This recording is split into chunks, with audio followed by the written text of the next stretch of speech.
Greetings comic lovers and welcome back to Casually Comics, the channel where we chat all things comics, from reviews of comics new and old, to history, to anecdotes, to really wherever our whims take us. I'm deep in the Jimmy Olsen pit now. I've fallen into the abyss. I'm tracking the rise and fall of Jimmy Olsen, and I'm taking you all with me. Which means, of course, we have to take a stop off at the Adventures of Superman, or rather just Adventures of Superman, taken off the Determiner just to mess with me, personally. For simplicity's sake, because there's a lot of behind the scenes stuff with this show, we're just gonna say that this ran from 1952 to 1958, which essentially it did. The first two seasons were in black and white, and the final four were in color. A key producer on the majority of the series was a former DC editor from the Golden Age. This was Whitney Ellsworth, who had now become the movie studio contact. The role of Jimmy Olsen was played by Jack Larson, who initially took the part for money and was convinced it would never air. He had a complicated relationship with this role, because while he actually enjoyed it, and earned much fan praise for it, it did lead to something that he had been afraid of all along, and that was being typecast. And it ultimately led to him retiring from acting and doing other things behind the scenes. However, over time, the fan love for the character won him over. That and for the show, and he was willing to go to conventions and always talk about it. Side note, he was with the same man, James Bridges, for over 35 years, or just roughly 35 years. From 1958 to 1993, so yeah, 35 years. You don't need to know that. I just like to randomly be reminded that love is real. Big sap alert. I mean, I'm so used to seeing Superman do horrible things to Lois. Just fascinated with everything about Jimmy Olsen, and it's spilling over. This TV series fascinates me because of the interconnected relationships that comics and their adaptations have. That relationship, while always present, varies depending upon the time period. Sometimes it can be healthy, something positive, respectful that leaves both mediums enriched. Or it can even be tactical, something that boosts both up. Or sometimes it can be parasitic and condescending, and one that ends up harming one or both mediums. When it comes to Jimmy Olsen, this show and Larson's portrayal led to a huge boost in popularity for the character. People found its rendition to be endearing and comedic. It's this show that led to the commissioning of the comic Superman's pal Jimmy Olsen,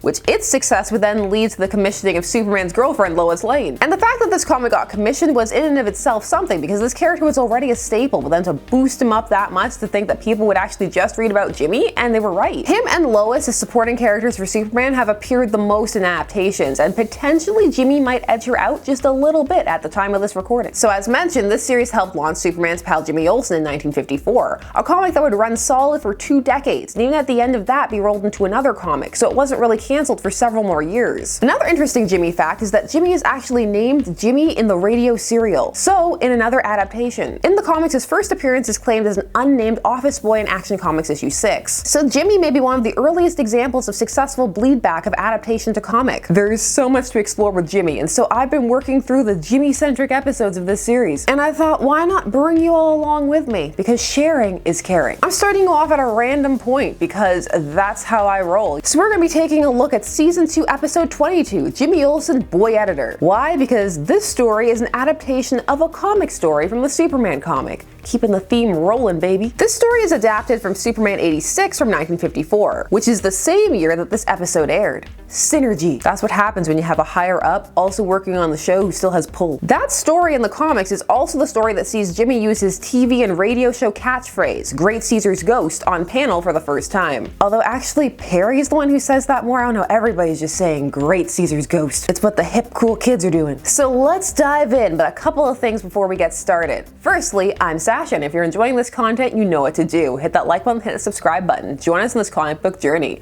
Second, if you like this shirt, this poot shirt, well, they are currently on sale in my Teespring shop. I have the link to that down below. Let's start with the comic and work our way over to the show now, shall we? The story from issue 86 is the second of 3 contained within the comic, and was written by William Woolfolk with art by Wayne Boring. The premise is a simple one. Jimmy has somehow become the editor of the Daily Planet, and the teaser page depicts him as a tyrant. Why don't you two dig up some real scoops? You call yourselves reporters? Great Caesar's Ghost. I feel like that was the wrong time for that exclamation, but that's just me. The story opens with Perry having a nightmare, only to be awakened by gunshots as he sees Superman pursuing some gangsters outside his window. When he gets to work, he tells Clark that he had a dream that he was replaced by Jimmy Olsen. Only when he gets to the office, he sees his name is being replaced with Jimmy's. The mayor suggested that I take your job, White. This is because it's Boys Day, which is presented as something like take your kids to work day, only it's have somebody unqualified do your job day. What could go wrong? Jimmy decides that it's a slow news day and he needs some news. It's nice to see him being proactive, but his plan is a bit out there. He's gonna solve a jewel heist, a crime that has established statute limitations that is expiring that very day, so no pressure. He's already gathered some evidence, which leads me to believe that he's been planning this for a little while. He assigns each of them tasks, and Lois gets the one that's most likely to get her kidnapped. Good job. She has to go interview the key witness who saw the crime. And she does get kidnapped when she sees that her witness is having lunch with one of the gangsters who stole the jewels in the original heist, so the whole testimony was faked. Superman has to go out and work overtime to try and get this solved in 24 hours. He's reading things at super speed, he's flying all around, people are dying because he's neglecting his other duties. I mean,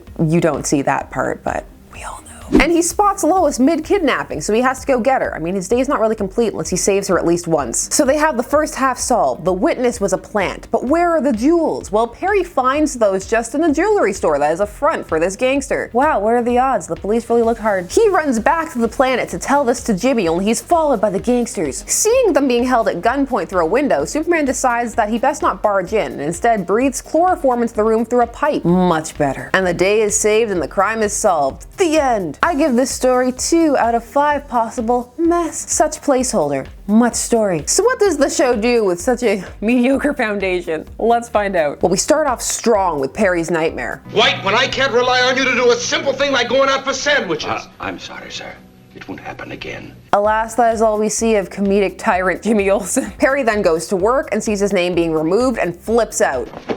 Who told you to do such a ridiculous thing? Only Jimmy's not in there yet. Instead, Superman is there to remind him that he himself, Perry White, was a supporter of Boys Day, and now it's here. The whole tone of this exchange is very, oh, gotta humor the little ones, which of course bothers Jimmy, because, you know, he thought that he was gonna have a real role and not just be a figurehead. Side note, on the door it says that he's James J. Olsen, and that's a continuity error in this episode between this and the comics, because James Olsen's middle initial is B, for Bartholomew. Put some respect on Jimmy Olsen's middle name. I mean, I know what the B is for. What's the J supposed to be for? Let's pick a J middle name for TV show canon Jimmy Olsen. Unlike the comic, where Jimmy already had a plan to solve this Hinckley jewel heist, here is the fact that he's not taken seriously that spurs him on, making him want to make a name for himself and prove himself and try and solve a different but similar-ish crime. He remembers that there was a robbery committed by a gangster named Legs Lemmy, and that it needs to be solved or the statute expires that day. So what does he do? Does he send them all out to do stuff? No. He plants a false story in the newspaper on page 1,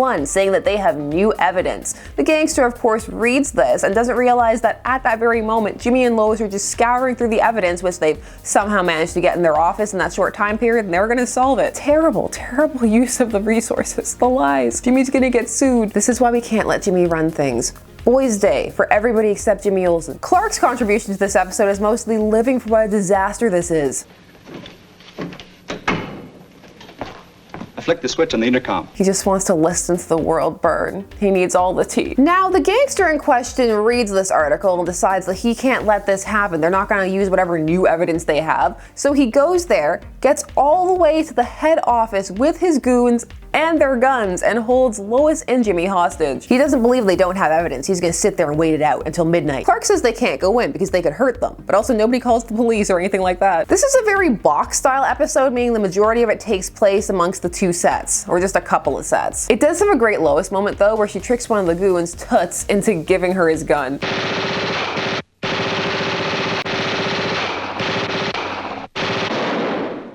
Jimmy's face. Lois has a machine gun. I'm saved. But no, they also had a pistol. Still hostages. Another episode highlight is the small detail that the gangsters get hungry, and so they send Perry White out to get them sandwiches, but he comes back with hamburgers, and so there's this whole debate of, is a hamburger a sandwich? And then they decide maybe they're poisoned, so they throw the hamburgers out the window and nobody gets to eat them. But then you pan back to the office where Clark and Perry are listening to all of this, and you see that they've gotten to eat their hamburgers. And I don't know, I just found that really funny. Why didn't that crazy fool eat some of those sandwiches? He was afraid they were poisoned. I wish they were. And I wish Olsen had eaten several of them. So, Legs brought the money with the heist with him. He's carrying it around in this bag. And so when he's counting it out, he's trying to be a bit duplicitous, and so he doesn't give the proper amount. And so when Jimmy points this out, one of the side goons gives him a bill, and so then he checks the serial number, and he's memorized from the evidence that they were looking at. Well, actually, Lois has that that's one of the serial numbers of the bills that was stolen. Now they have evidence, and they've said this directly to the gangsters' faces, but they don't shoot them, even though they have this pistol. But finally, this looks like a job for Superman.